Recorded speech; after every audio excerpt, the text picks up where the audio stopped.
कि हे सेठ जी, यह महल को किसने बनाया था? कहा हमारे परदादा ने बनाया। कहाँ है परदादा? कहा संसार में नहीं रहे, चले गए। कहा इस महल में कौन आया? कहा हमारे पिताजी आए। कहा पिताजी कहाँ है? कहा वह भी संसार में नहीं रहा, वह भी चल बसे।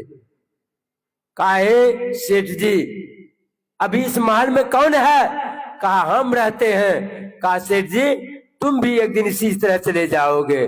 धर्मशाला में क्या होता है, दिन भर का थका हुआ पथिक आकर के धर्मशाला में रात में आराम करता है और सुबह होते ही अपना झोला लेकर के चला जाता है। धर्मशाला में तो यही होता है।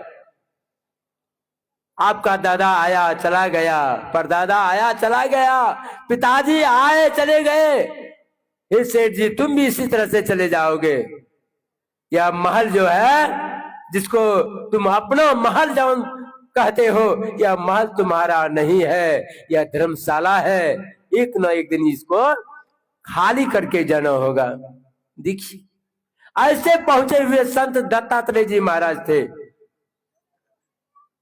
एक संत हुए गोरखनाथ जी महाराज। गोरखनाथ जी महाराज के एक शिष्य गया एक व्यक्ति के यहां सत्संग करने के लिए। सत्संग में कुछ दान पुण्य मिला, तो गोरखनाथ जी महाराज के शिष्य ने गमछा में बांध लिया। गोरखनाथ जी महाराज को मालूम हुआ। गोरखनाथ जी महाराज कहते शिष्य रे, कुछ खाने का सामान है? कहा हाँ महाराज, हमारे गमछा में बंधा हुआ है प्रसाद। कहा लाओ, निकालो। निकलवा लिया। और गोरखनाथ जी महाराज कहते हैं उन शिष्य, दिन को खा रात को झक्के, ऐसा शिष्य गोरख कभी न रखे। भागो यहां से। साधु पोटली बनता है, शिष्य को भगा दिए। देखिए, साधु पोटली नहीं बांधता है। ऐसे संत गोरखनाथ जी महाराज थे। संत कबीर साहब का भी शिष्य कमाल साहब बड़े पहुंचे हुए संत थे। कमाल साहब एक दिन एक गांव में गया सत्संग करने के लिए। उनकी बड़ी खातिरी हुई कमाल साहब की। जब विदा होने लगे तो कमाल साहब को हीरा जवाहर सोना चांदी दान किया। कमाल साहब इसी तरह का मुरठा बांध करके रखते थे। कमाल साहब को हीरा जवाहर इसी मुरठा में खोस दिया बगल में। जब वहां से चले तब कबीर साहब के पास जब आते हैं तो कबीर साहब को प्रणाम करते हैं। जैसे सर को झुकाए, हीरा जवाहर पगड़ी पर से नीचे गिर करके कबीर साहब के चरण पर जाकर के गिर पड़ा।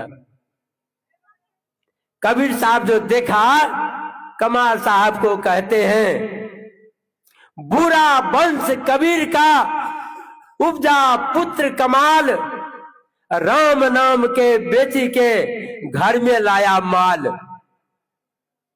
कहा कमाल, तुम मेरा नाम बेच करके खा गया। मेरा नाम बेच करके खा गया। मेरा नाम को बेच करके तुमने घर में माल लाया। भागो यहां से। साधु पटरी नहीं बांधता है, धान इकट्ठा जमा नहीं करता है। संत हुए लोमस ऋषि। लोमस ऋषि अपना जीवन में मात्र एक चटाई लेकर के चलते थे। सर पर चटाई लेकर चलते थे। कुछ साथ में नहीं ले जाते थे, जहां होता था शाम बिछा देते थे। भगवान बुद्ध का शिष्य हुआ। मात्र एक रोटी को रखा था डाल पर। जब उनकी पत्नी आई तो रोने लगी। कहा देखो, तुम्हारे पिताजी ने देख करके गया है, मैं इसी वृक्ष के खोडर में रहता हूं, तुम काहे के लिए रोती है? कहा मैं घर से नहीं रोती हूँ, घर देख करके नहीं रोती हूँ, मैं आपका वृक्ष पर जो डाल पर रोटी रखा हुआ है ना, उसी को देखकर मैं रो रही हूँ। कहा मैं यही सोचा कि शादी करके मैं आता हूँ, एक रोटी में आधा आधा रोटी दोनों आदमी बांट लेंगे। कहा भगवान पर आपको विश्वास नहीं है, भगवान भूखा रखेंगे? साधु जमा नहीं करता है, भगवान पर विश्वास कीजिए। आज पशु पक्षी जानवर को देखिए, है चिंता कल क्या खाएंगे, नहीं चिंता है। ठीक उसी तरह होते हैं साधु। साध बड़े परमार्थी, घन जाऊं बरसे आए, तपन बुझावे और की अपनो पारस लाए। साधु मक्खन के तरह होते हैं, जिस तरह मक्खन धूप में पिघलता है, ठीक उसी तरह साधु दूसरे को दुख दे करके पिघलता है। ऐसे होते हैं साधु। जीवन को यदि बनाना चाहते हैं, जीवन में संतोष कीजिए।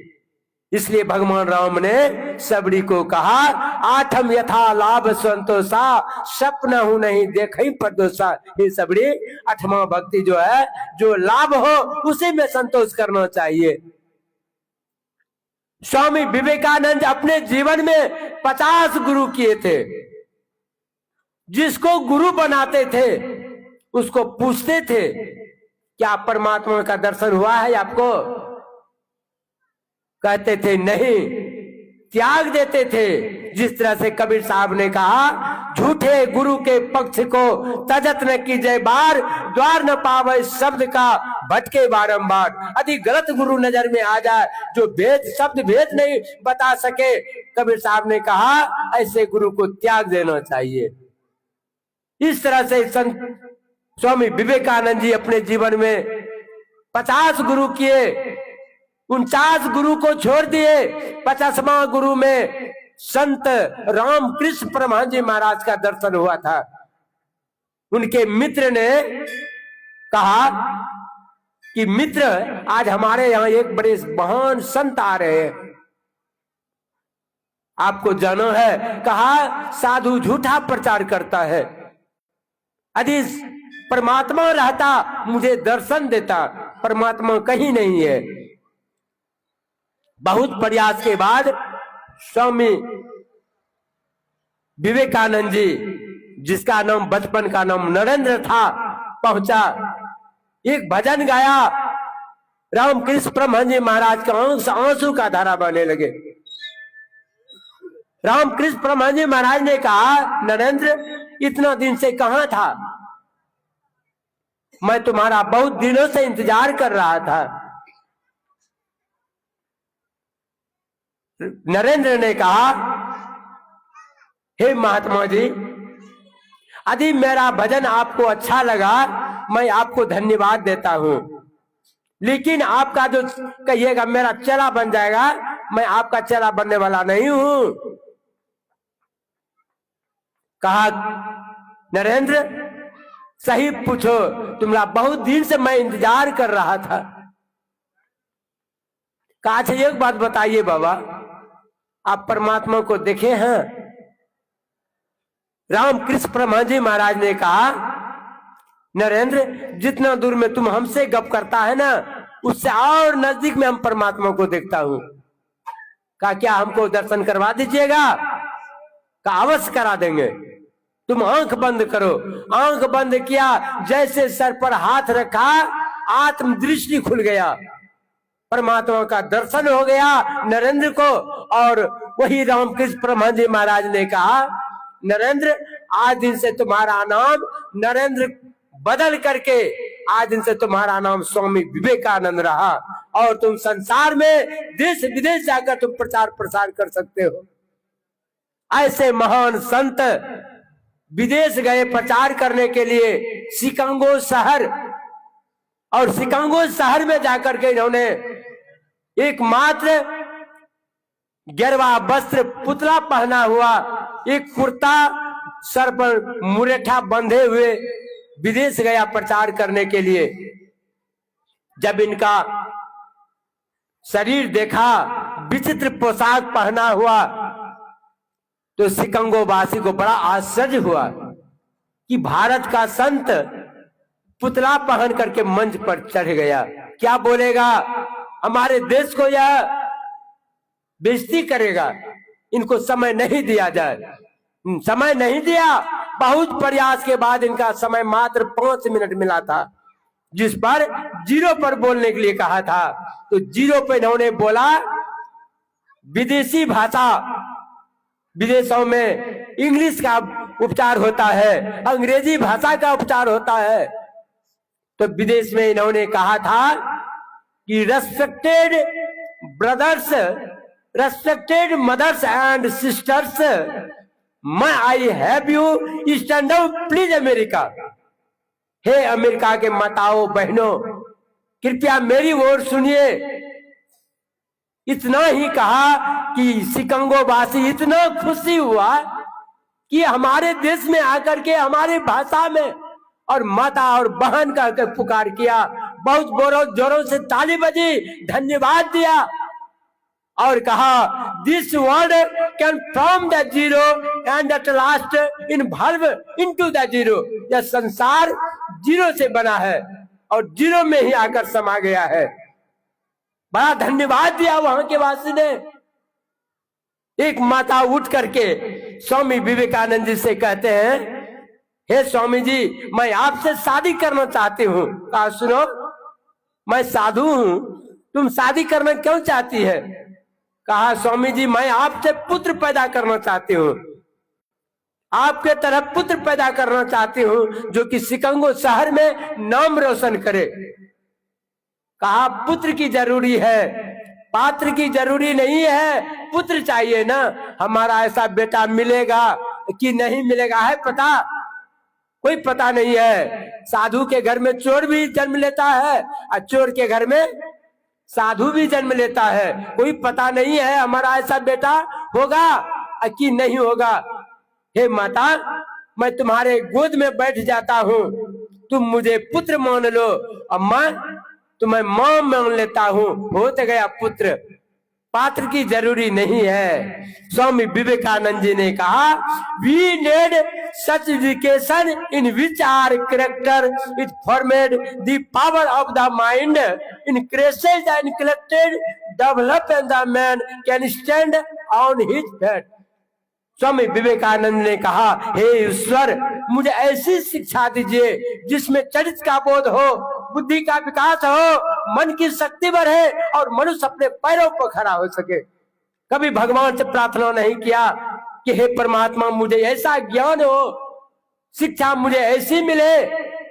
स्वामी विवेकानंद जी ने कहा उत्तिष्ठत जागृत प्राप्य वरण्य बोधत सृष्य धारांसिता दुरत्या दुर्पतस्त कव्यो बदंती।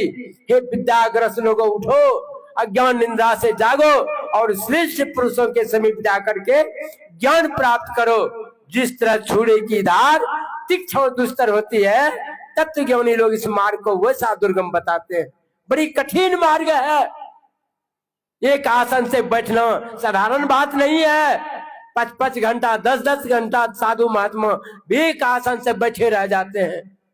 जिस तरह छुरा की धार तीक्ष्ण और दुस्तर होती है, तत्व ज्ञानी लोग इस मार्ग को वैसा दुर्गम बताते हैं। बड़ी कठिन मार्ग है, लेकिन स्वामी जी ने लिखा है सुलभ सुखद मार्ग यह भाई।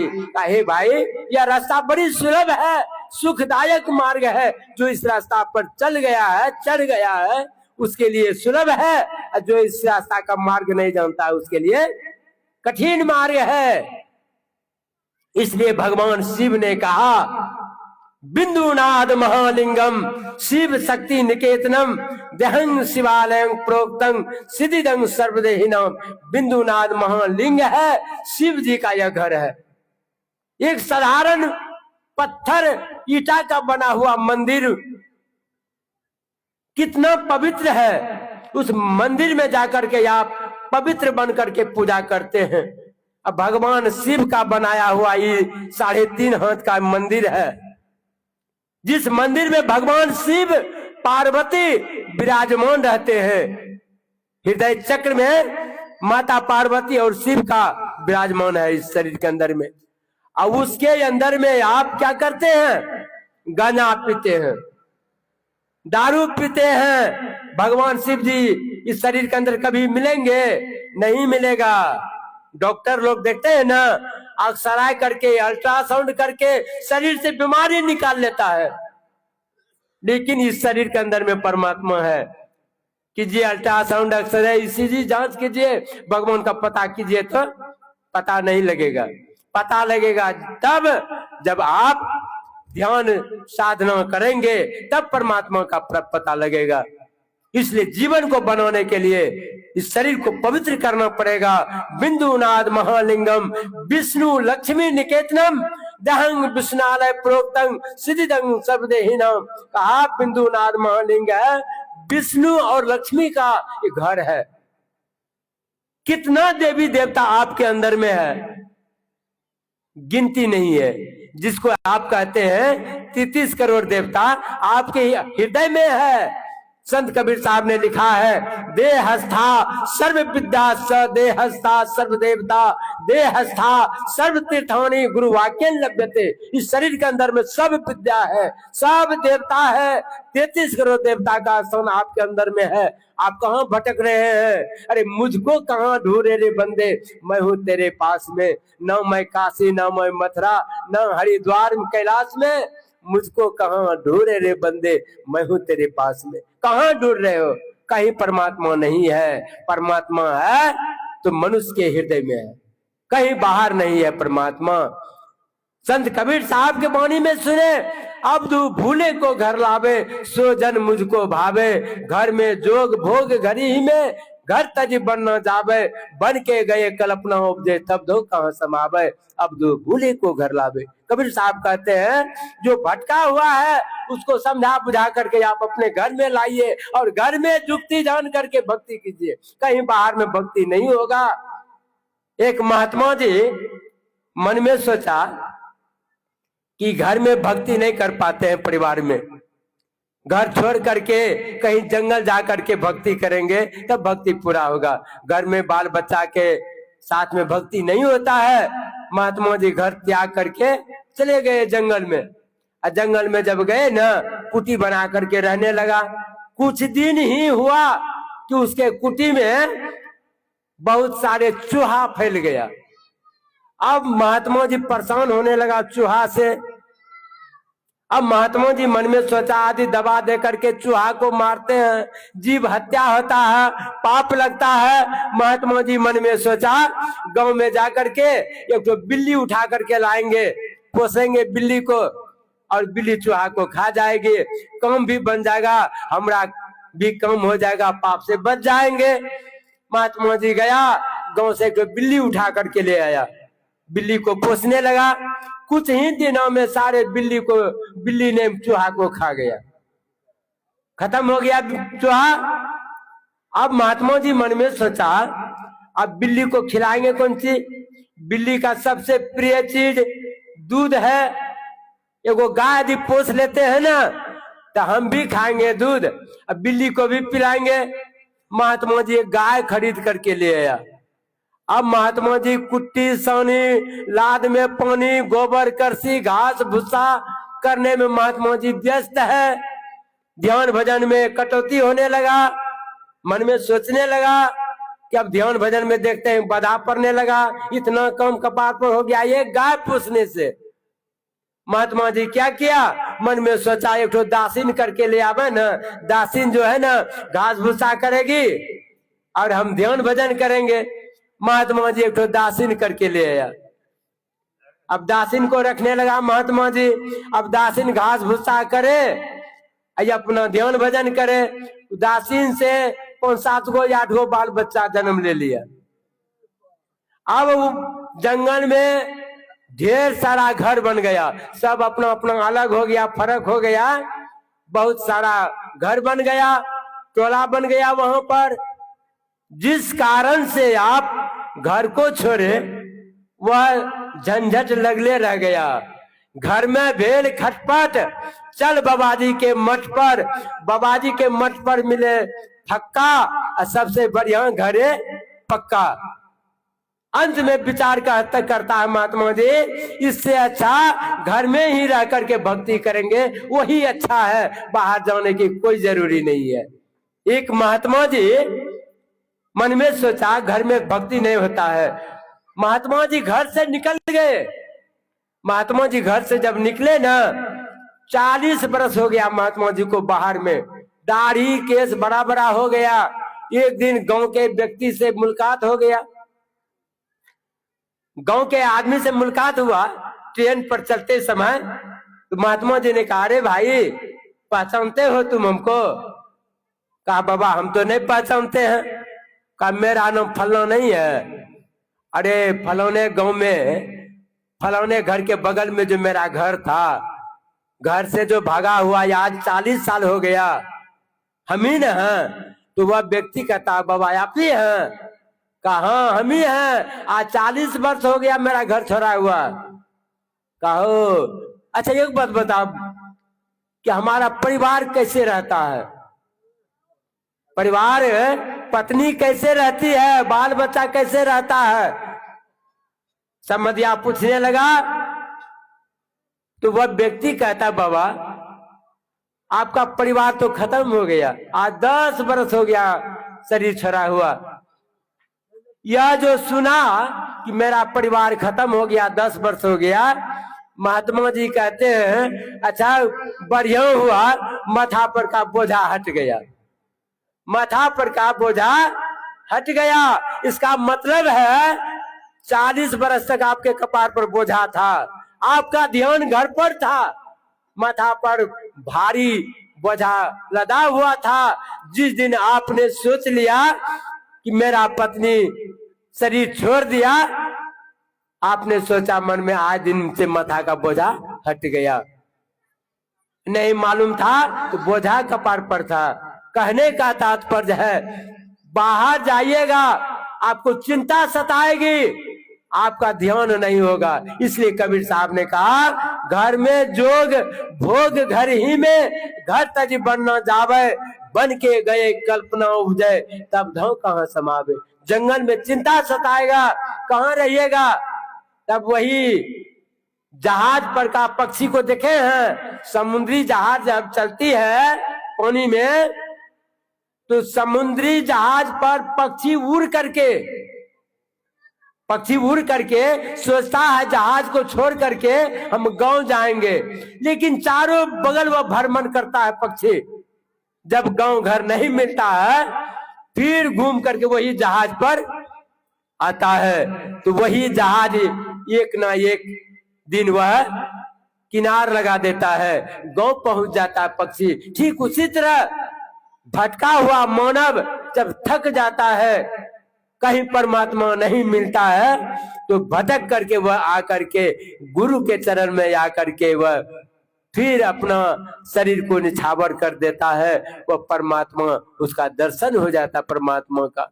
जीवन यदि बनाना चाहते हैं, आप अपने घर में रह करके भक्ति कीजिए, परिवार में रह करके भक्ति कीजिए। परिवार को छोड़ करके आपने चेला बनाया,